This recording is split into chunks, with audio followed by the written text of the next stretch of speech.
50,000 টাকা হলি 1025 ফুল সিটিজেন হওয়া যায়। 1025 পাসপোর্ট না মানে সিটিজেন। আপনি এখানেই ভোট দেবেন। এখানে ভোট দেবো, আমি এখানেই দেবো। 15 দিন দাও না কি কার্ড আর কি কার্ড, আমাদের এখানে কার্ডেই হলো করতে গেলে টাইম লাগে। আমি এসে তো 3-4 বছর 5 বছর পরে ফেলছেন। পরে বিয়ে শাদী করে এখানে। এখানে তো এখানে নাহলে তো সিটিজেন হওয়া সম্ভব না নাকি? আরে বিয়ে না করলেও সিটিজেন হওয়া যায়। কি হবে একটু বলেন তো, আমরা জানি বাংলায় বাঙালির অনেক ইয়া থাকে যে এখানে আসবো সেটেল হবো, কিভাবে করা যায়? বাঙালি হলে যদি হিন্দু হন হ্যাঁ তাহলে খুব তাড়াতাড়ি হয়, আচ্ছা আর যদি মুসলমান হন হ্যাঁ Turn left after একটু Park দেরি হয়। Mansions. হয়ে যায়। Left onto Park Street. প্রসেসটা কি বলতে পারবেন আমাদের? ওই তো 25 থাকতে হবে। থাকতে হবে আজকে একটা ফর্ম ফিল আপ করবেন, কাল একটা আধার কার্ড করবেন, কাল প্যান কার্ড করবেন, দুদিন রেশন কার্ডে ফর্ম ফিল আপ করবেন, এরকম করতে করতে। এবার ওরা তো বলবে যে তুমি বাংলাদেশি, তা তুমি কেন করবা এখানে? বাংলাদেশি তুমি বলবে কেন? ও, ঠিকানা চাইবে তো কোথায়? ঠিকানা চাবে কেন? আমি এসছি এখানে এখন থাকতে। ও হুম। তারা ওই থেকে আপনার মনে করেন আমাদের এলাকা থেকেও অনেক লোক আছে। এটা কিছু জনের লোক করে, এরা কি করে ধরেন একজনের হিন্দু নাম দিব আমি হ্যাঁ নাম পাস দিন। করার লেগে হ্যাঁ একজন হিন্দুর পুরো বায়োডাটা আমের এলাকা ওই যে আমার নামটা দেখেছেন, আমার হ্যাঁ। নামটা শুভ বিশ্বাস। শুভ বিশ্বাস। ও আপনার নাম দিয়েছেন শুভ বিশ্বাস, হিন্দু দিয়ে দিয়েছেন। আমি মুসলিম।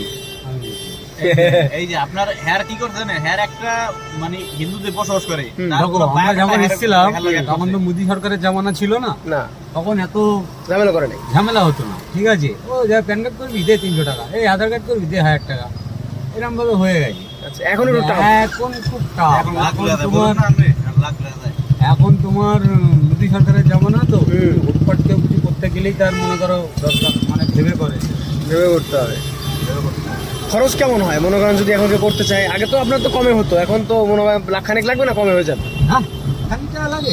এখন মনে করেন লাগে না? আমার কথা শোনেন, ওরা 50,000 টাকা হলি 1025 ফুল সিটিজেন হওয়া যায়। 1025 আধার পাসপোর্ট দিব, পাসপোর্ট না মানে citizen. Turn to Park Street for 1.5 kilometers.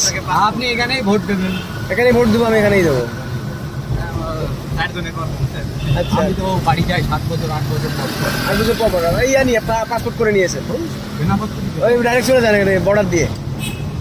আচ্ছা আমি তো ড্রাইভারি করি, আমার অনেক ওই লরিতে বন্ধু বান্ধব আছে, বুঝলেন তো? উঠে চলে যান ওর মধ্যে, ওদের সাথে ভোমরাটা পার হতে পারলে আর কে কাপ ধরে সেটাই।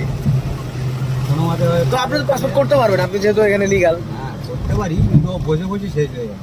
বসে শেষ হয়ে যেতেন না? একবার করেছিলাম, যায় 8 বছর 7 বছর পর, তো পাসপোর্টের মেয়াদ ক বছর? আমাদের এখানে 1 মাসের বেশি ভিসা দেয় না।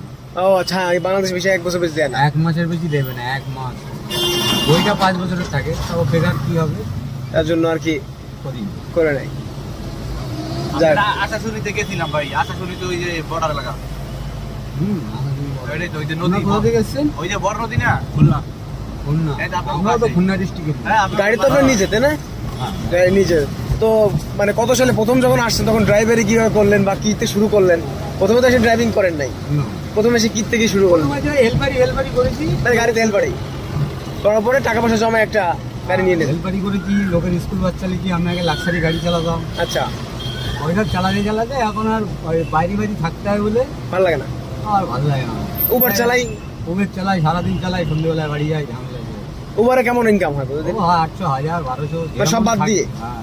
800, 1000, 1200, যদি ধরেন 800 করে যদি অ্যাভারেজ ধরি তাহলে তো 3,24,000 টাকা মান্থলি আপনার থেকে যাচ্ছে। খরচাও আছে। খাওয়া খরচ কেমন? এই যেরকম খাবে সেরকম খরচ। বাংলাদেশে 35,000 উপরে আছে। আচ্ছা, আমরা তো মনে হয় গরু মাংস দিয়ে খাচ্ছি প্রতিদিন, এই প্রতিবেলায় ধরেন 80 টাকা খরচ হয়। 80 টাকায় কিনে খাও, আমরা 100 টাকা 200 টাকা কিলো কিনে খাই। আচ্ছা গেল। আর থাকা খরচ এখন থাকা খরচ আবার কোথায়? মনে করেন যে মানে যে ভাড়া থাকেন অথবা নিজের বাড়ি কিনে করছেন কিনা? বাড়ি না, ও ভাড়া থাকেন, শ্বশুরবাড়ি। শ্বশুর বাড়ি। এখানে থাকা খরচ কেমন হয় মনে করেন অ্যাজ ইউজুয়াল যদি একজন থাকতে চায় যে আমি একা থাকবো একটা রুম নিয়ে ফ্যামিলি, যেমন ফ্যামিলি সবাই, আমার যেরকম ফ্যামিলিতে 8,000 টাকা খরচা বাঁধা আছে, মানে রুম? বাচ্চা কাচ্চা দিয়ে খাওয়া দাওয়া, ডাক্তারটা পড়াশোনা বাদ দিলাম, আচ্ছা, এমনি নর্মাল খাওয়া দাওয়া এসব দিয়ে আমার 8,000 টাকা খরচা আছে। খরচা আছে, কম আছে তাহলে তো, ভালো কম আছে, মানে বাংলাদেশের থেকে কম আছে বুঝলাম। বাংলাদেশে তো এখন অবস্থা জিনিসপত্রগুলো 1 কিলো গরু গোশ কিনলে 2 দিন খাবে। 200 টাকায় গরু গোশ, বাংলাদেশে কোথায় 800 টাকা। আমার মামা 750 টাকা হচ্ছে হাড্ডি সহ, 800 টাকা তো হাড্ডি ছাড়া। হাড্ডি আমাদের এখানে তো মাথার গোশ কেউ খায় না, মাথার গোশ খায় না, মাথা কেউ খায় না, আমরা তো খাই না মাথা। মাথা খায় বাদ। মাথা আলাদা বিক্রি হয়। আমাদের এই এলাকায় যাবেন, আপনি যেখানে যাচ্ছেন ওখানে আমার বাড়ি গণিতে।